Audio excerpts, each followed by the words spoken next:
and welcome to King Arthur and Lady of the Lake. Michael and I today are here to discuss the interesting subject of family dynamics.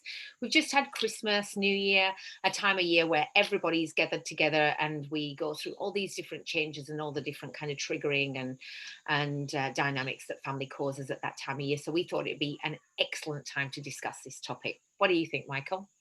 I think it's awesome. And as kids start to go back to school and we settle back into what we might say is normal, and then we reflect over the last couple of months around Christmas and New Year, as you talked about, I think there's a lot that would have happened in families. I know in the past there's been that's been the case for me, especially as a younger adult, so in my 20s and late teens, when I really understood what was going on in the family, in the extended family.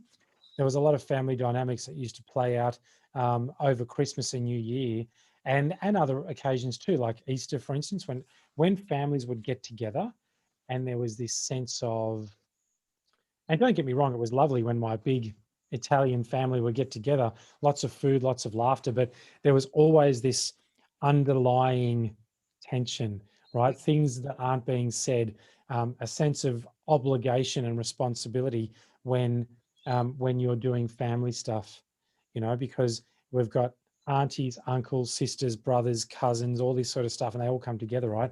And there's a lot of history there for everybody, especially the adults. Mm. And it's an interesting thing for us to unpack because when we catch up with our family for Christmas lunch or dinner, for instance, that I've observed, not just in my family, but other families, it's almost driven by this. There's a power struggle, there's a sense of obligation, and there's an underlying resentment to all of that as well. Mm. What do you think? Have you observed that?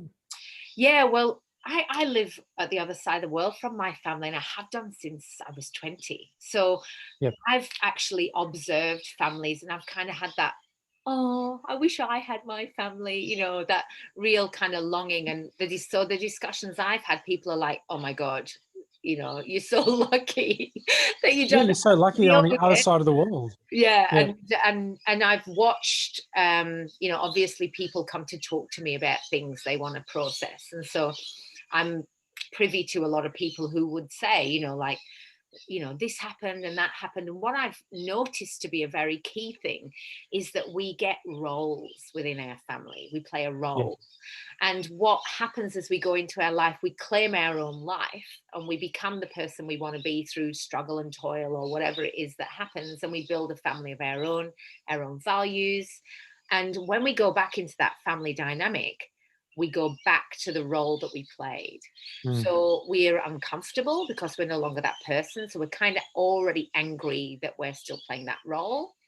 There's a discomfort. The people who are now in our family are like, why would you do that around you? Like, why are you like that? You're so weird around your family. There's all that dynamic. And I've noticed that with partners that I've had, that when they go into their family environment, I'm like, who's that guy? That's just so weird. And so there's different kind of traits and personalities, and you regress into what you were in that unit, and everybody plays their role and it's Mm. integral to the other person's role. So when somebody claims that I'm just not going to do that anymore, I'm not going to be the family loser, or I'm not going to be the family caretaker, or I'm not going to be the family jokester, I'm Yep. having a hard time right now and I'm not the light guy that I was, or whatever it is, it alters the dynamic for everybody. Mm. And so there's all this kind of drama that comes from somebody stepping out of their role and trying to reintegrate who they are now. Yep. And it takes a lot for people to do that. So a lot of people just take the easy road of like, I go on birthdays and Christmas, I just suck it up, and then I go back to my life. And it's such a shame because then you see all this regret as the Mm. years pass and then parents die. And, you'll have people say, I really wish I hadn't done that. And Yep. they remember different parts about their lives with that person. There's this reminiscing and the sadness and devastation because they never went there and healed it or had that conversation. Yeah. Oh, And very it's almost like, and it's almost like, because I know I've experienced this, Helen, where I like my extended family, because there's, sadly, there's not many left. So there's my dad. My brother passed away 3 years ago, my mum 2 years ago, and there was only the four of us. And so now there's my dad's still around he's still with us, which is awesome. And but the rest of the family, they're all kind of, because I do what I do and I didn't follow the norm that society kind of tells us to. So you go out, you go to university or you study after school, and then you go get a job and you stay in your job and you find a partner and you buy a house and you have kids and you get married, and then you stay married forever, right?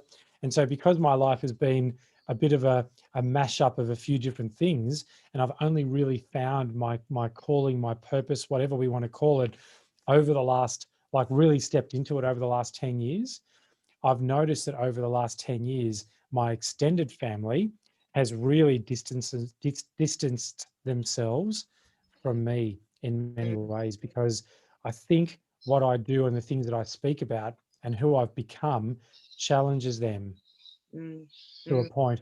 And so they don't really know me and I don't really know them anymore. And mm, I think I think in some ways that's a little bit tragic, because myself and my cousins, we shared such connection growing up when we were kids and teenagers, and even into our early 20s, if you like. But as soon as we sort of stepped into our 30s, mid 30s, like they're a little bit older than me, but as soon as we all stepped into our 30s, things started to change and dynamics shifted. And yes, we had families and we all sort of went on different paths in life. But I've just noticed this, as one person steps out of what is the so-called norm in that particular family unit, and they do something a little bit different, it kind of challenges everybody. that's right. Yeah. The black sheep scenario, isn't it? Where it's kind of like they're the troublemaker. And what it is Yeah. somebody going, actually, I want you Actually, I no. want you to deal with me. And that looks traumatic, but it's not. It's actually Yeah. you're watching me make my own choices and make my own life. And Mm, I think what's been really powerful for me is I've not got a big family at all. And so my grandparents have passed away now, and I was really, really close with them.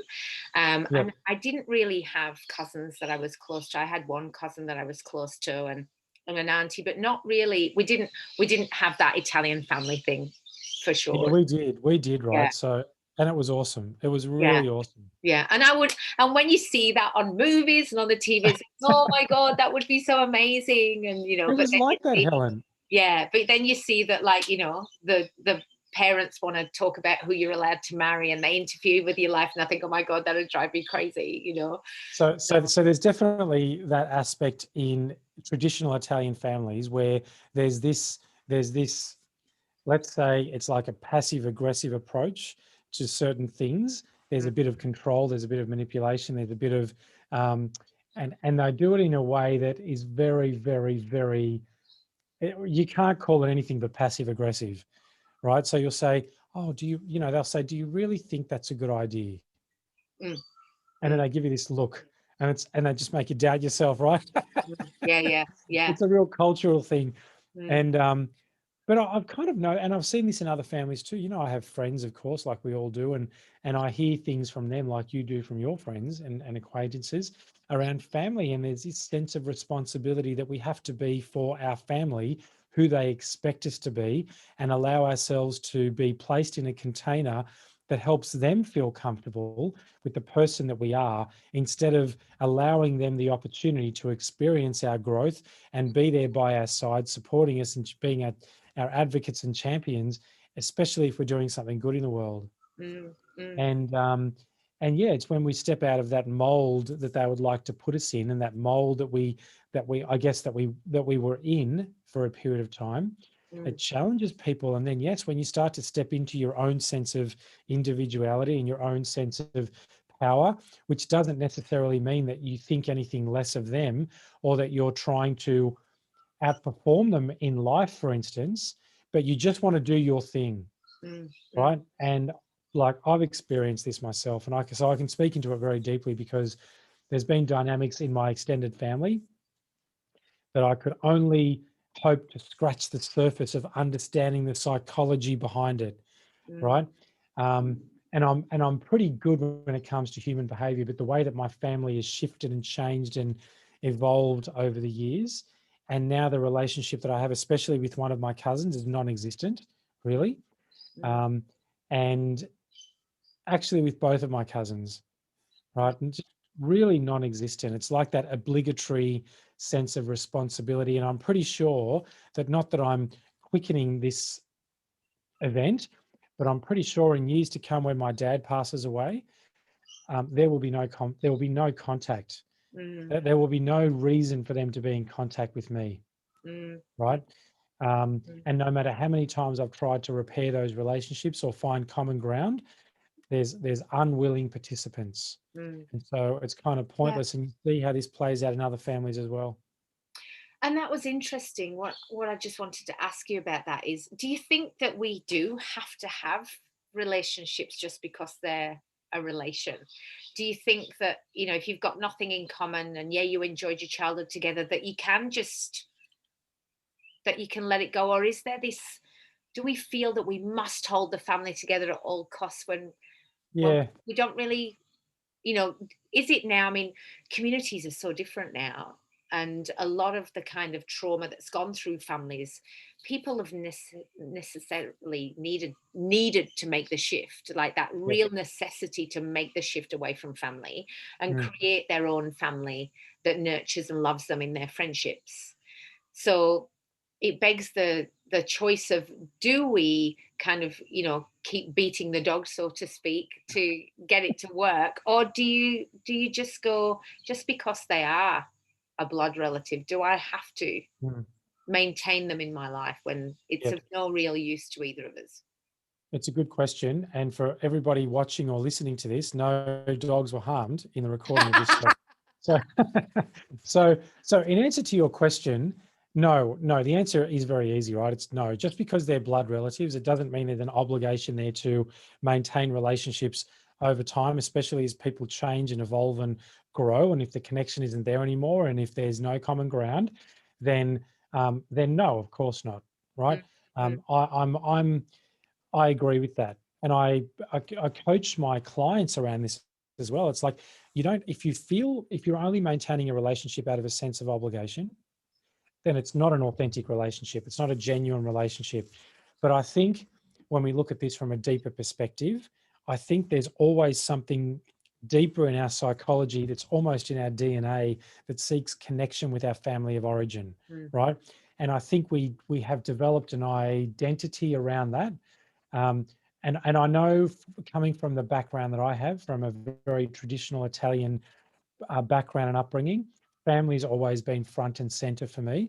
And so when family becomes fragmented, it's like, I don't seek friendship necessarily with my cousins anymore. I don't seek um, connection with them anymore. But when there's something left unresolved, yeah. and it's like, let's just sit down and have a conversation and talk about, even just briefly. And I think this is just something that I probably need to resolve within myself, because I think all of these years, it's like, what happened? Just tell me what happened. Where did this all break down? Mm, Because I would choose to spend time with you now if we could. mm, I would choose, and they're in Sydney, and I would choose to spend time with them now if the relationship was one where we could sit down and have a lunch or a dinner together, and there was no water under the bridge. There was nothing left unsaid. It's like, you just want to kind of know where you stand. And mm, if you don't want to have a relationship with me, that's okay. mm, I would just love to know why. mm, What happened? mm, Because over the years, things happen, relationships come and go and break down and strengthen, and all sorts of things happen. And I think it's a bit of a sensitive thing for me, because it's been a thing on my mind for the last, especially over the last 6 or 7 years, where mm, it's like, what happened? How did this all just fragment and fall apart? mm, Because I yeah. think I'm a good person, I'm doing good things in the world, and I'd love to, I guess, have that resolved. If nothing else, just resolved. Mm, And mm, if there's no relationship after that conversation, then that's cool. But if there is, that's cool as well. mm, And I would put forward that I would say that a lot of people have probably had a similar experience as Mm, we all grow into our 30s and 40s and 50s and whatever, and people pass away and dynamics change and people have their own families and they start to live their own lives and they have a different set of priorities, mm, then I think relationships can fall away. And I think a lot of people probably experience similar to what I have and maybe what others have as well. mm. Mm. Yeah. I think it's very, very important to create an adult relationship with your parents, Yeah. where there's actually a like a breaker point almost where there's you're no longer in the relationship that you were in. And there's two very separate parts to your life, that they were your nurturers and carers and they raised you, and then you are your own person and you're an adult and you build a relationship in a completely different space. Yes, that they love you, but you are owning and taking responsibility and enjoying and liking and getting approval of yourself from yourself. Yeah. And so it's easier to not really need that kind of like nurtured approval that you need as a kid. There has to be a break where you become your own person and develop that relationship. And that then entails, for me, it's about then risking being seen Mm. as that person, and Yeah. then hoping that that person is liked, so but risking it, risking being seen fully. It's like that courage that we have to take into everything. Am Mm. I Mm. willing to be truly seen in my business, in my Yep. relationships, in my family?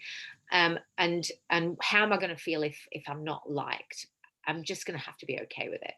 And Yep. generally, if you're turning up like that, the energy's different. And even if it's difficult for people at the beginning, where it's like yesterday's news, the changes just become the normal, and then you're just who you are in that space. But that breaker point where everything changes, you have to be prepared to sit in the discomfort.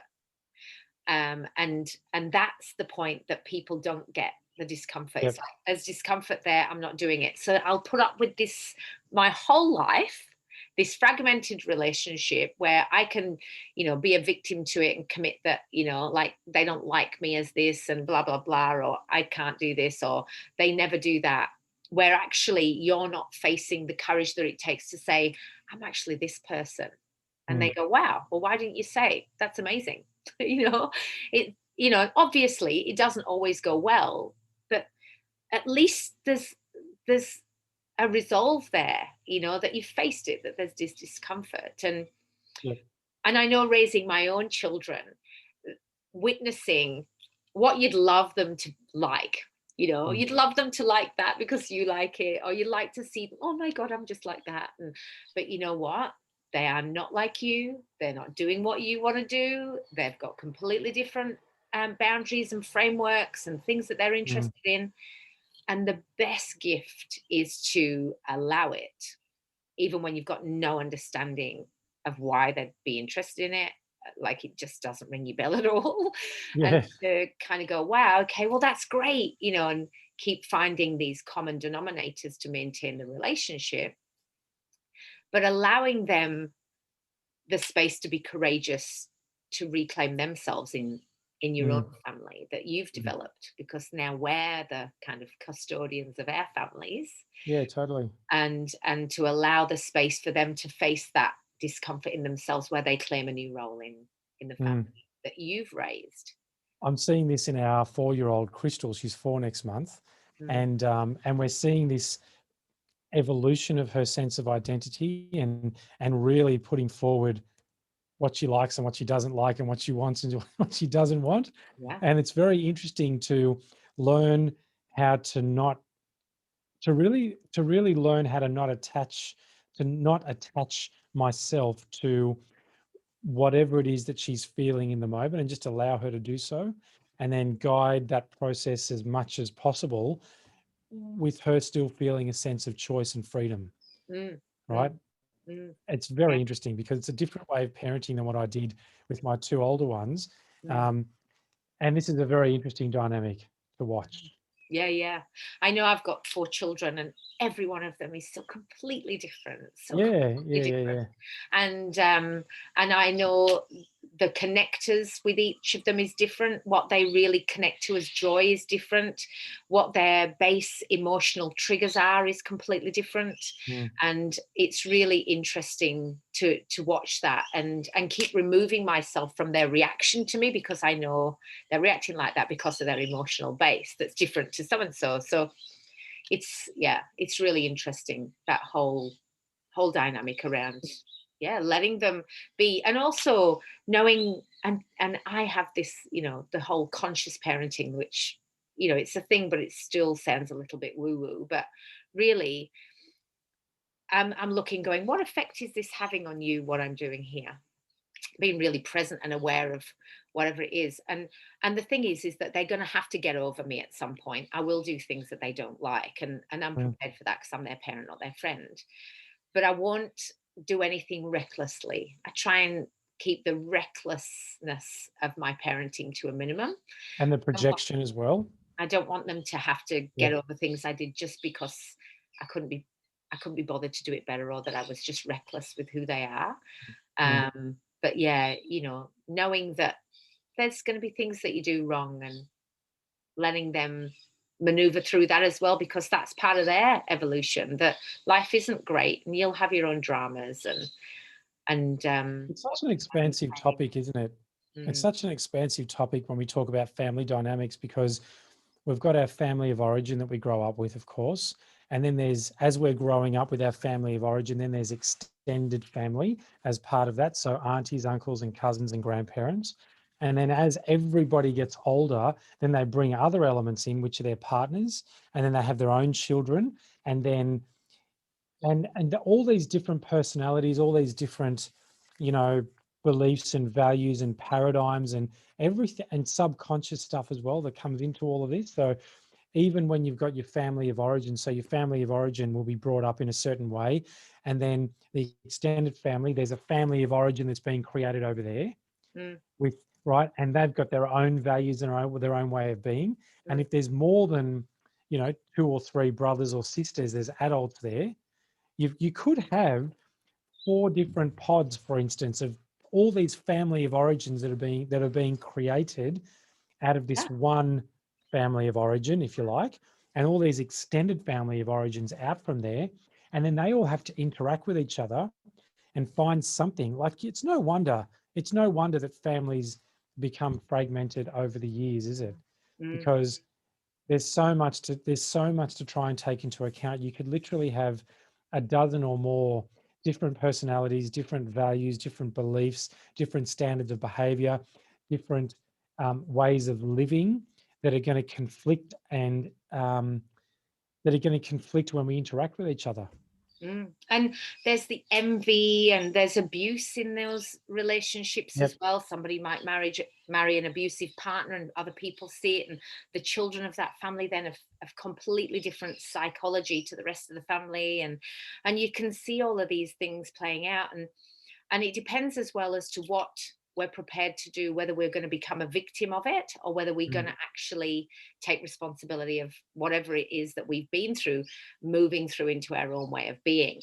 And so it depends as well on the fabric of the person as Yeah. well. Yeah. So, and you see some people in families thriving and some people not, and all of the story that we carry.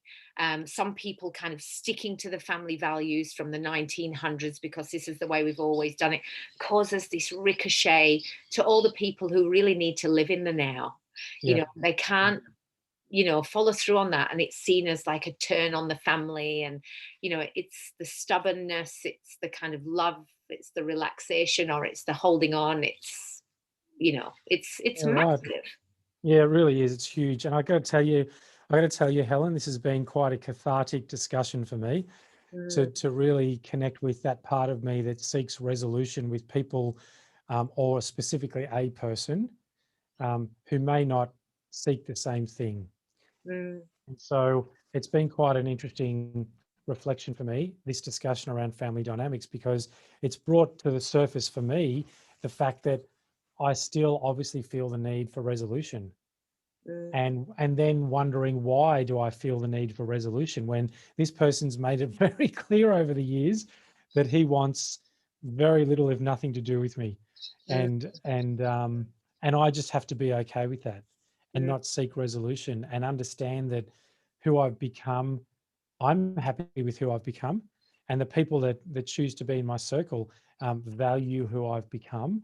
And so maybe underneath all of that is still the need for approval from my older male cousin, um, which I recognize I always did actually seek as I was growing up. I always wanted to be like him because I saw that, because he's 4 or 5 years older than me, right? So as I was growing up as a child, he was doing things like I was yeah. 10 and he was 14 or 15. So he was going out with his friends and he was doing all this stuff and he was cool and he was everything, right? And I just wanted to be like him. And maybe there's a part of me, an inner child part of me, it still seeks that level of approval, perhaps, or validation that, you know, who I've become is okay in his eyes. Mm, Perhaps that's a good point of reflection for me. mm. Yeah, it's massive. Yeah, it's Yeah, massive. it really is. It Mm, really is. mm, Interesting. Interesting. mm. Good talk. We could go on about it for ages, but we're probably going to have to end it here, or everybody's going to leave anyway. Yeah, that's right. I think so. I'm so grateful for your candidness today, Michael. Thanks so much for sharing that, because it's going to be so important, that story, for other people who are listening, who can identify with exactly what you said. Yeah. And this is what this has been all about. This is what we said we were going to do when we started this last year, King Arthur and the Lady of the Lake. We said that this was going to be discussion around things that people feel uncomfortable talking about. We were going to talk about things. And sometimes it places us as individuals in a place of discomfort as well. And so, and a place of a very self-reflective place. And that's where it's put me today. And so we will finish this up shortly. And as we do and when we do, I will go about my day and really reflect on this discussion and probably come to my own sense of resolution and peace within me around this thing that I've struggled with, even if it's in the background that I've struggled with it and it's not been a thing that affects my life in a great way. It's good to get that. And I did a live actually about intrinsic and extrinsic motivation and how we're driven and how we make choices. I did this yesterday on Facebook, and it's very interesting to observe my own behavior in this. And that is that there's an extrinsic need there that I didn't even realize was there. Mm, mm. Very interesting. Yeah. And it's through the investigation of the topics, isn't it? Having somebody to pull that Correct. apart with, and then you go, it's really, Yeah. yeah, And it's absolutely. very interesting to be able to zoom out and be the observer of that of my own experience Mm, from mm, a psychological perspective. mm. Yeah, yeah, Interesting. yeah. So I hope all of you got lots out of that. And family dynamics is something that I think we all that challenges all of us on some level, and at least at one point in our lives. So I Mm. hope that's helped you in some way. And we will see you next time on King Arthur and the Lady of the Lake. Thanks, Thanks, everyone. Helen. Take care.